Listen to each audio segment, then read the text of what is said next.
I would like to start by paying tribute to the victims of Mundakai and Churalamala. Mundakkai Chooralmala ദുരന്തത്തിൽ അവിടെയുള്ള ദുരിതബാധിതർക്ക് അവർക്ക് ആദരാഞ്ജലികൾ അർപ്പിച്ചുകൊണ്ട് ഞാൻ ആരംഭിക്കുകയാണ്. And say that we all stand with the people who lost family members, who lost property, who suffered. ആ ദുരന്തത്തിൽ ബുദ്ധിമുട്ടിയവർക്ക്, ആ ദുരന്തത്തിൽ കുടുംബാംഗങ്ങളെ നഷ്ടപ്പെട്ടു പോയവർക്ക്, ആ ദുരന്തത്തിൽ വസ്തുവും എല്ലാം നഷ്ടപ്പെട്ടവർ, അവരോടൊപ്പം നമ്മൾ ചേർന്ന് നിൽക്കുകയാണ്, അവരോടൊപ്പം നിൽക്കുകയാണ് എന്ന് പറഞ്ഞുകൊണ്ട് ഞാൻ ആരംഭിക്കുന്നു. While I was coming here in the car, we were discussing what the UDF and Congress party should do for the people who suffered as a result of the tragedy. ഇവിടെ ഉണ്ടായ ഈ ദുരന്തത്തിന്റെ ഫലമായി വളരെയധികം ബുദ്ധിമുട്ട് അനുഭവിച്ച ആളുകൾക്ക് വേണ്ടി ഐക്യജനാധിപത്യ മുന്നണിയും കോൺഗ്രസും എന്താണ് ചെയ്യേണ്ടതെന്ന് ഇങ്ങോട്ട് വരുമ്പോൾ വണ്ടിയിലിരുന്ന് ഞങ്ങൾ ചർച്ച ചെയ്തുകൊണ്ടിരിക്കുകയായിരുന്നു. And unfortunately, we are not in government, so we cannot do what a government can do. ദൗർഭാഗ്യകരമെന്ന് പറയട്ടെ, നമ്മളിപ്പോ ഗവൺമെന്റിലില്ല, അധികാരത്തിലില്ലാത്തത് കൊണ്ട് ഒരു ഗവൺമെന്റിന് എന്താണോ ചെയ്യാൻ പറ്റുന്നത് അത് നമുക്കിപ്പോ ചെയ്യാൻ സാധിക്കില്ല. So I was telling my sister and Mr. Venugopal that every member of the Congress party, every member of the UDF should put full pressure on the government of Kerala to help the victims of the tragedy. അതുകൊണ്ട് ഞാൻ എന്റെ സഹോദരിയോടും ശ്രീ വേണുഗോപാലിനോട് പറയുകയായിരുന്നു, കോൺഗ്രസ് പാർട്ടിയുടെ ഓരോ വ്യക്തിയും ഐക്യജനാധിപത്യ മുന്നണിയുടെ ഓരോ പ്രവർത്തകരും അവിടുത്തെ ദുരിതബാധിതരായ ആളുകളെ സഹായിക്കാൻ ഈ ഗവൺമെന്റിനോട് സമ്മർദ്ദം ചെലുത്തണം എന്ന് ഞാൻ പറയുകയായിരുന്നു. And we also remember the spirit of the people who were victims of the tragedy. ആ ദുരന്തത്തിൽ ഇരകളാക്കപ്പെട്ട മനുഷ്യരുടെ അവരുടെ ഒരു ചൈതന്യം, അവരുടെ ശക്തി, അതും നമ്മൾ ഇപ്പോൾ ഓർമ്മിക്കുകയാണ്. We saw with our own eyes the shopkeepers who opened their shops for victims and allowed them to take whatever they needed. അവിടെ നമുക്കറിയാം, നമ്മൾ ഞങ്ങളുടെ കണ്ണുകൾ കൊണ്ട് കണ്ടതാണ്, അവിടെ ആ ദുരന്ത ബാധിതരായവർക്ക് വേണ്ടി സ്വന്തം കടകൾ തുറന്നു കൊടുത്ത് എന്ത് വേണമെങ്കിലും എടുത്തോളാൻ പറഞ്ഞ കച്ചവടക്കാരെ നമ്മൾ കണ്ടതാണ്. We saw how the people of Kerala supported the people of Wayanad. വയനാട്ടിലെ ജനങ്ങളെ കേരളത്തിലെ മുഴുവൻ ജനങ്ങളും എങ്ങനെയാണ് പിന്തുണച്ചത് എന്ന് നമ്മൾ കണ്ടതാണ്. And a good symbol is the Cafe July 30th. Cafe July 30th എന്ന് പറയുന്നതാണ് അങ്ങനെ സഹായിച്ചതിന്റെ ഒരു വലിയ പ്രതീകം എന്ന് പറയുന്നത്. Nofal from Mepadi, who lost 11 members of his family on July 30th. Few days back he opened a cafe called July 30th to honor his wife's dream of opening a cafe. കുടുംബാംഗങ്ങളായ 11 പേരെ നഷ്ടപ്പെട്ട നൗഫൽ എന്ന് പറയുന്ന ആള് ആ ദിവസത്തിന്റെ ഓർമ്മയ്ക്ക്, July 30ന്റെ ഓർമ്മയ്ക്ക് July 30 എന്ന് പറയുന്ന ഒരു കഫേ അവിടെ ആരംഭിച്ചു, പ്രത്യേകിച്ചും തന്റെ ഭാര്യയുടെ ജീവിത പങ്കാളിയുടെ ഓർമ്മയ്ക്കായി. And next time I'm in the vicinity, I will go to his cafe to give him my support. ഇനി ഞാൻ ആ കഫേയുടെ അടുത്തെത്തുന്ന അടുത്ത സമയം ഞാൻ അവിടെ പോയി അദ്ദേഹത്തിന് പിന്തുണ കൊടുക്കാൻ വേണ്ടി ഞാൻ ആ നൗഫലിന്റെ കഫേയിൽ പോകും. And I recommend all others, when they pass by, they should also go and have coffee there. ഇവിടെയുള്ള എല്ലാവരോടും ഞാൻ നിങ്ങൾക്കൊരു ശുപാർശ നൽകുകയാണ്, നിങ്ങളൊക്കെ അതുവഴി പോകുമ്പോൾ അവിടെ പോയി ആ നൗഫലിന്റെ കഫേയിൽ പോയി കോഫി കുടിക്കണം എന്ന് ഞാൻ നിങ്ങളോടും പറയുകയാണ്. It will not be a big thing for you. നിങ്ങൾക്കത് വലിയൊരു കാര്യമല്ല അവിടെ പോകുന്നത്. You will just go and have coffee. നിങ്ങൾ അവിടെ പോയി ഒരു ചെറിയ കാപ്പി കുടിക്കും. But you will give confidence to those who suffered in the tragedy. പക്ഷെ അതിലൂടെ നിങ്ങൾ ചെയ്യുന്നത് ആ ദുരന്തത്തിൽ ബുദ്ധിമുട്ട് അനുഭവിച്ച മനുഷ്യർക്ക് നിങ്ങൾ ആത്മവിശ്വാസം കൊടുക്കുകയാണ് അതിലൂടെ നിങ്ങൾ ചെയ്യുന്നത്. People of Wayanad have the habit of giving confidence to people. വയനാട്ടിലെ ജനങ്ങൾക്ക് മറ്റുള്ളവർക്ക് ആത്മവിശ്വാസം കൊടുക്കുക എന്നൊരു സ്വഭാവമുണ്ട്, ശീലമുണ്ട്. I was in Parliament when my sister came for the first time. ഞാൻ എൻ്റെ അനുജത്തി, എൻ്റെ സഹോദരി പാർലമെന്റിലേക്ക് വന്ന ദിവസം, ആദ്യമായി വന്ന സമയം ഞാൻ പാർലമെന്റിലുണ്ടായിരുന്നു. And she is your new member of parliament. എൻ്റെ സഹോദരി എന്ന് പറയുന്നത് നിങ്ങളുടെ ഇന്ത്യൻ പാർലമെന്റിലെ പുതിയ ജനപ്രതിനിധിയാണ്. And 5 years ago, you elected me as your member of parliament. 5 വർഷങ്ങൾക്ക് മുമ്പ് നിങ്ങൾ എന്നെ നിങ്ങളുടെ പാർലമെന്റിലെ ജനപ്രതിനിധിയായി തെരഞ്ഞെടുത്തു.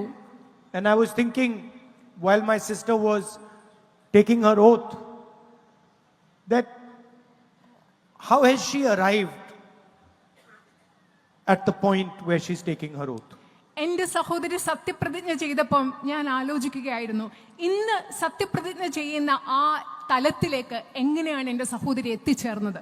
5 years ago, I also stood and took my oath. 5 വർഷങ്ങൾക്ക് മുമ്പ് ഞാനും അവിടെ നിന്ന് എന്റെ സത്യപ്രതിജ്ഞ ചെയ്തു. Of course, it was an older parliament building, a nicer parliament building. പക്ഷേ അന്നത്തേതെന്ന് പറയുന്നത് പഴയ പാർലമെന്റ് കെട്ടിടമായിരുന്നു, കുറച്ചുകൂടെ നല്ല parliament കെട്ടിടമായിരുന്നു അന്നത്തേത്. But we both took our oath and said the same thing.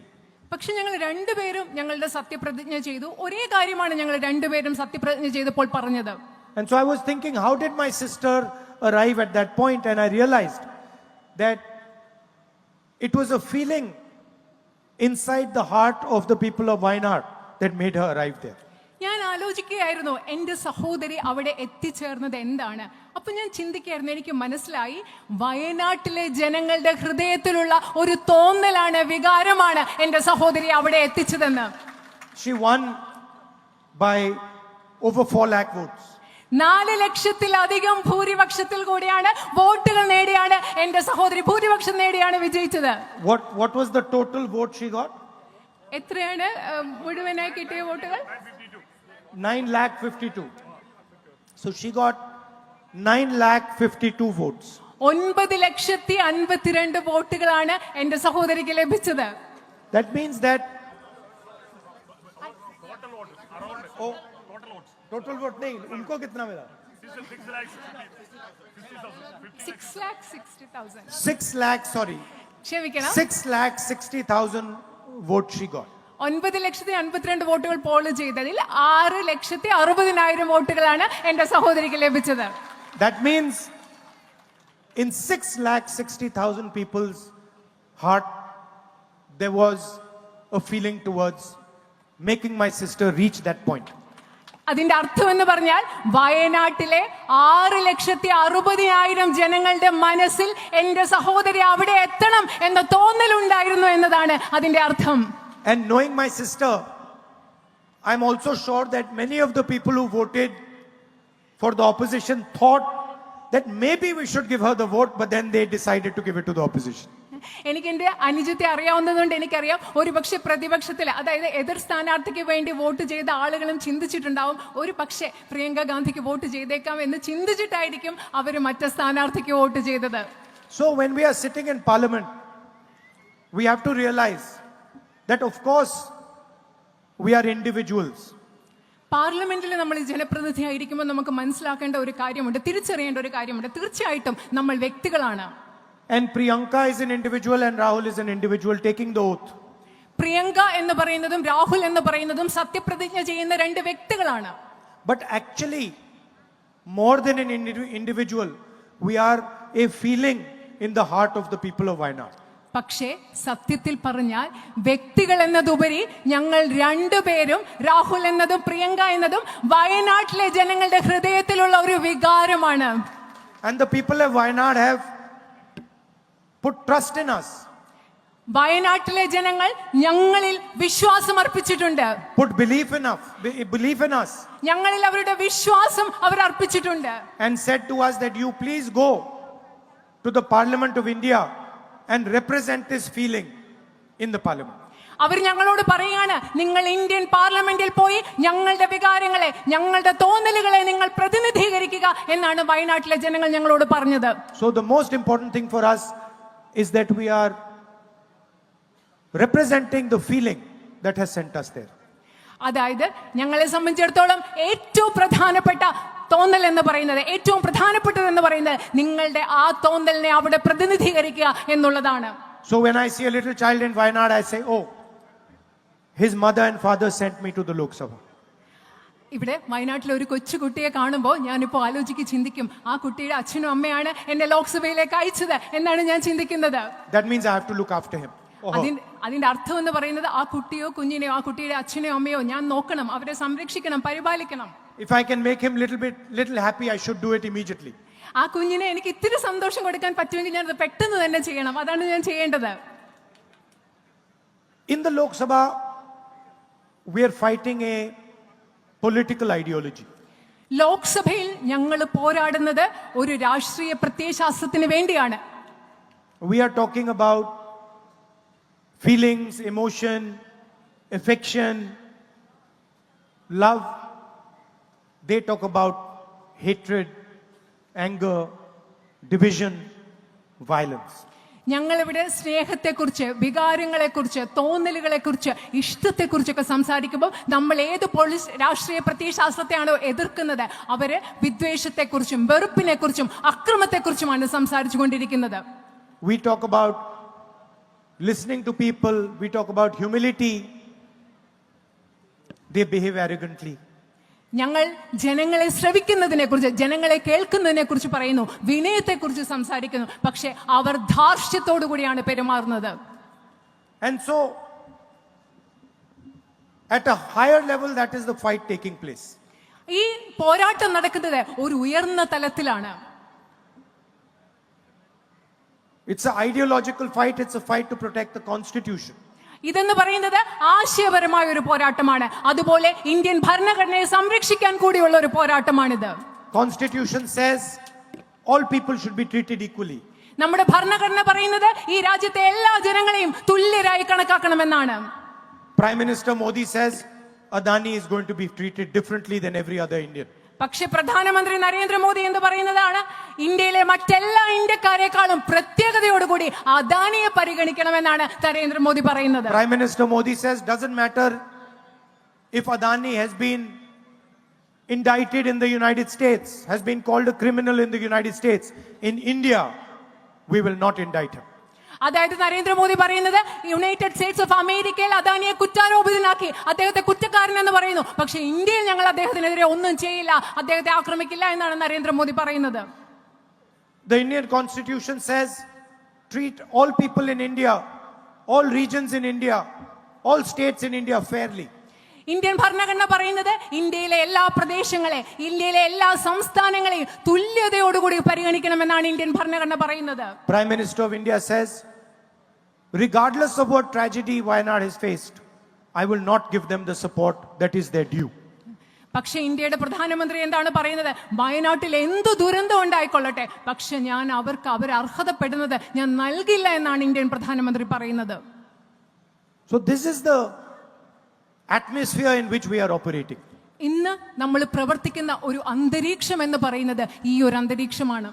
And in a sense, it is the feelings that you have and millions of other people have that give us confidence, that protect us. ഈ അന്തരീക്ഷത്തിൽ പ്രവർത്തിക്കുമ്പോൾ ഞങ്ങളെ സംരക്ഷിക്കുന്നത്, ഞങ്ങൾക്ക് ആത്മവിശ്വാസം നൽകുന്നത് നിങ്ങളുടെ തോന്നലാണ്. അതുപോലെ നിങ്ങളെ പോലെ ലക്ഷക്കണക്കിന് മനുഷ്യരുടെ തോന്നലാണ് ഞങ്ങൾക്ക് ആത്മവിശ്വാസവും സംരക്ഷണവും നൽകുന്നത്. It's quite interesting. They have the entire government at their disposal. അതായത് ഈ ഗവൺമെന്റിന്റെ കയ്യിൽ മുഴുവൻ ഗവൺമെന്റും ഭരണ സംവിധാനങ്ങളും അവരുടെ കയ്യിലുണ്ട്. They have the media at their disposal. മാധ്യമങ്ങൾ അവരുടെ താല്പര്യങ്ങൾക്കനുസരിച്ചുണ്ട്. Money. അതുപോലെ സമ്പത്തുണ്ട്. Intelligence agencies. അതുപോലെ ഈ രാജ്യത്തെ ഇന്റലിജൻസ് സംവിധാനങ്ങൾ അവരുടെ കയ്യിലുണ്ട്. CBI, ED, income tax. CBI, enforcement directorate, income tax തുടങ്ങിയ എല്ലാ സംവിധാനങ്ങളും അവരുടെ കയ്യിലുണ്ട്. Unlimited money. അതുപോലെ തന്നെ കണക്കില്ലാത്ത അളവില്ലാത്ത സമ്പത്ത് അവരുടെ കയ്യിലുണ്ട്. And we don't have any of that. We just have the feeling of the people. പക്ഷേ ഞങ്ങളുടെ കയ്യിൽ അതൊന്നുമില്ല. പക്ഷേ ഈ രാജ്യത്തെ ജനങ്ങളുടെ വികാരങ്ങൾ, ഹൃദയം, അത് ഞങ്ങളുടെ കയ്യിലുണ്ട്. And it is surprising that the feeling of the people wins every single time. Pardon? It is surprising to me even that the feelings of the people win every single time. എന്നെ പോലും അതിശയിപ്പിക്കുന്നതാണ്. എന്നെ പോലെ അതിശയിപ്പിക്കുന്ന കാര്യം എന്താണെന്നറിയോ? അവരുടെ കയ്യിൽ ഇതൊക്കെ ഉണ്ടായിട്ടും ഈ രാജ്യത്തെ എപ്പോഴും ജയിക്കുന്നത് ഈ രാജ്യത്തെ ജനങ്ങളുടെ വികാരമാണ് എന്നുള്ളതാണ് എന്നെ പോലും അതിശയിപ്പിക്കുന്നത്. And I am confident that we will defeat the ideology of the BJP. എനിക്ക് ആത്മവിശ്വാസമുണ്ട്. BJPയുടെ പ്രത്യയശാസ്ത്രത്തെ നമ്മൾ പരാജയപ്പെടുത്തും എന്ന കാര്യത്തിൽ എനിക്ക് ആത്മവിശ്വാസമുണ്ട്. I am Priyanka's elder brother. ഞാൻ പ്രിയങ്കയുടെ മൂത്ത സഹോദരനാണ്. And I am talking to my family. ഞാൻ ഇവിടെ എന്റെ കുടുംബാംഗങ്ങളോടാണ് സംസാരിച്ചുകൊണ്ടിരിക്കുന്നത്. So I will take the liberty of giving her some advice in front of you. അതുകൊണ്ട് ഞാൻ നിങ്ങളുടെ മുമ്പിൽ എന്റെ സഹോദരിക്ക് കുറച്ച് ഉപദേശം കൊടുക്കാനുള്ള സ്വാതന്ത്ര്യം എടുക്കുകയാണ്. I know she knows this already, but I'll say it anyway. എനിക്കറിയാം എന്റെ സഹോദരിക്ക് ഇത് ഇപ്പൊ തന്നെ അറിയാം, പക്ഷെ ഞാൻ എന്തായാലും അത് പറയാൻ പോവുകയാണ്. that in whatever decision you take, the guide should always be the people of Wayanad.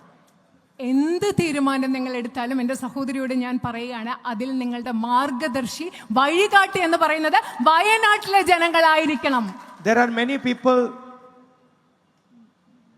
who claim to have knowledge, bureaucrats, big officers,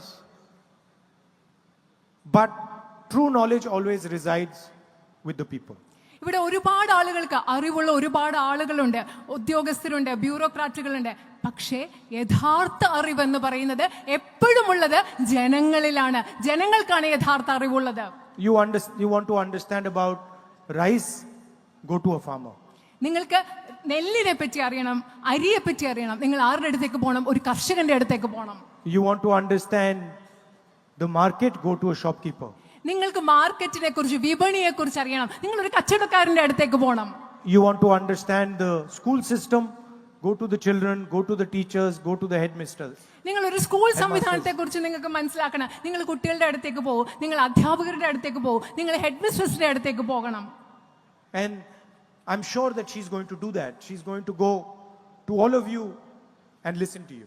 എനിക്കറിയാം എൻ്റെ സഹോദരി തീർച്ചയായിട്ടും അത് ചെയ്യാൻ പോവുകയാണ്. എൻ്റെ സഹോദരി നിങ്ങളുടെ എല്ലാവരുടെയും അടുത്തേക്ക് വന്ന് നിങ്ങളെ കേൾക്കാൻ പോവുകയാണെന്ന് എനിക്കറിയാം. Understand what is disturbing you, understand what is making you happy, understand what is frightening you.